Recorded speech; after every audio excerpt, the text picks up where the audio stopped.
Ah, it's good to be back. Happy Halloween. Let's do a dinosaur movie.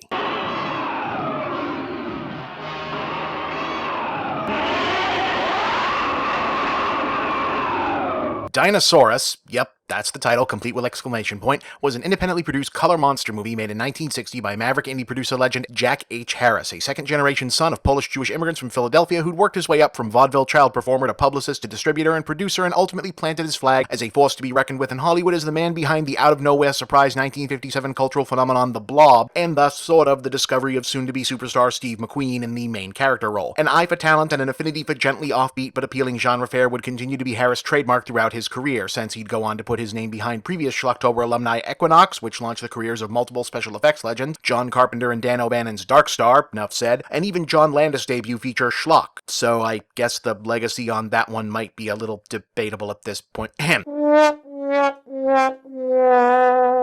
Anyway, Harris did quite a few different movies in a few different genres over his lifetime, but he's best remembered for his late 50s, early 60s sci-fi movies, which makes for an interesting pop culture time capsule because they're very much of their time, but also very different from other films of their type from the same era, or at least of any one type. They feel very typical and familiar, but not all from the same place, and Dinosaurus in particular feels like a hodgepodge of early 60s entertainment options. It has the plot and characters you'd expect from a black and white drive-in feature. Well, what do you think, Bart? Well, thank goodness he's not alive. Say that again. But it's filmed in vibrant color and thus resembles less a horror movie and, given the genre elements, nothing so much as a bizarrely dark live-action Walt Disney feature of the same time. What in the world are you doing now?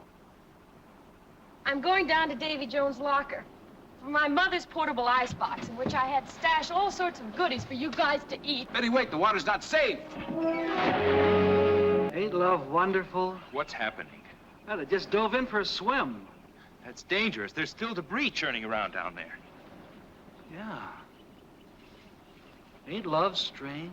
The title and staging clearly demonstrate that it knows its bread is buttered on the kiddie matinee side in terms of audience, but it also wants to entertain grown-ups, so there's uncomfortable comedy about the lead female negotiating her captivity with this caveman. Now, nice caveman. You just sit there and I'll go fix things in the kitchen.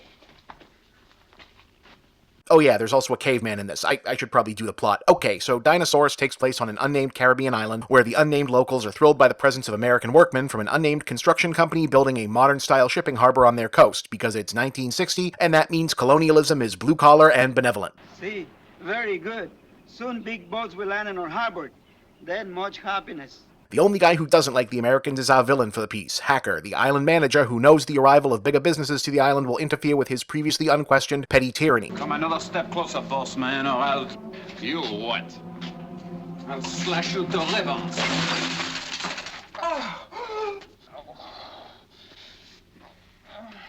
Somebody bandage him up.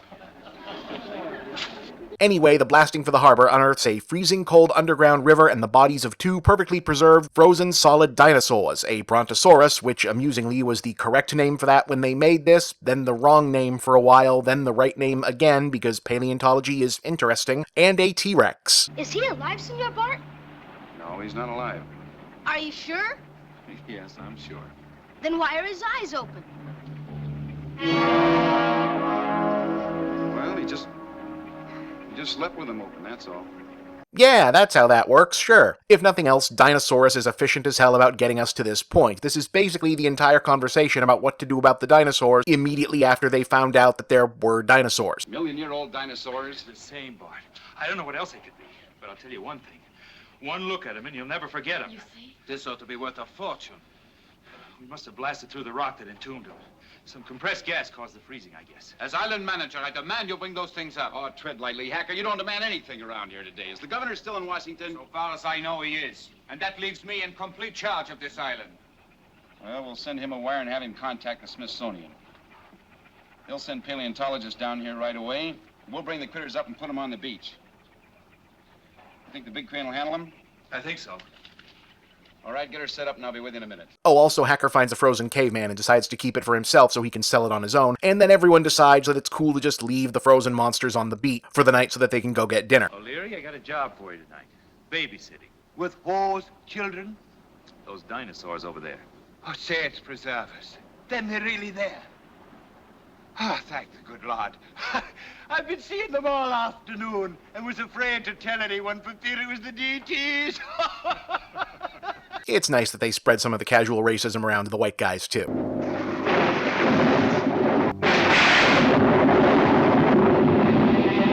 Like I said, this is not a movie that wastes time getting to the point. The lightning wakes up the dinosaurs and the caveman, and we've got a people stuck on the island with monsters movie you'd expect, where the caveman gets into weird hijinks,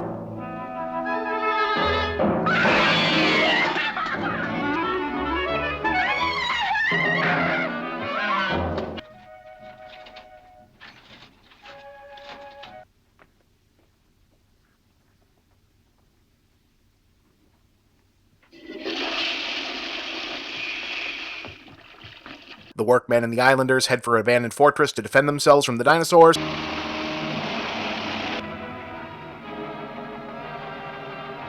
and the main characters get wrapped up looking for Julio, an irritatingly precocious, constantly imperiled, dinosaur-obsessed little kid who Hacker is the guardian to for some reason. There he is.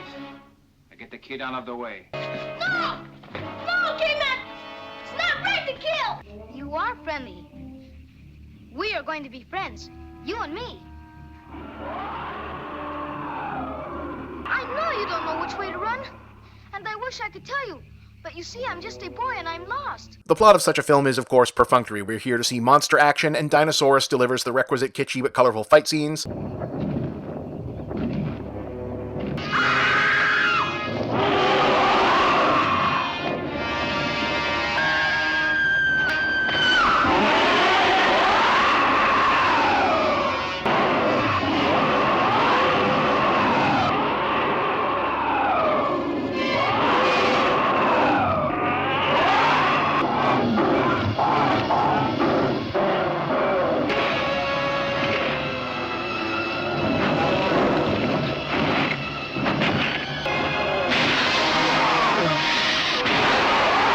At least one bit that Jurassic Park seems to have referenced.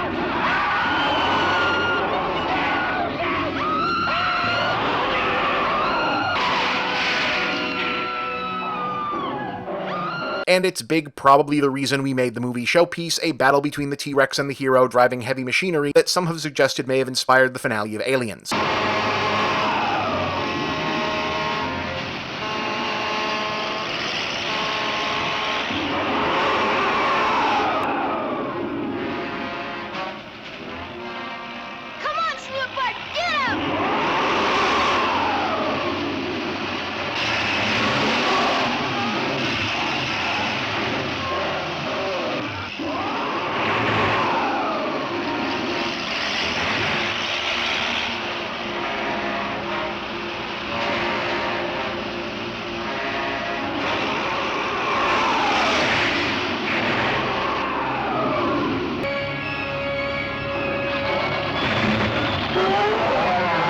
Dinosaurus is a movie that a lot of the monster movie-obsessed baby boomer and Gen X fandom had a lot of fond memories of. Generally until they rewatched the whole thing on video and later realized there's not a lot of meat on its bones until the dinosaur sequences themselves, which are definitely charming after a fashion, unless you have a real thing for the unique real world beginning to peek through the 50s facade feel of early 60s kitsch movies. It's oddly underseen today, though, and worth seeking out for the completist, plus kids seem to dig it at any era.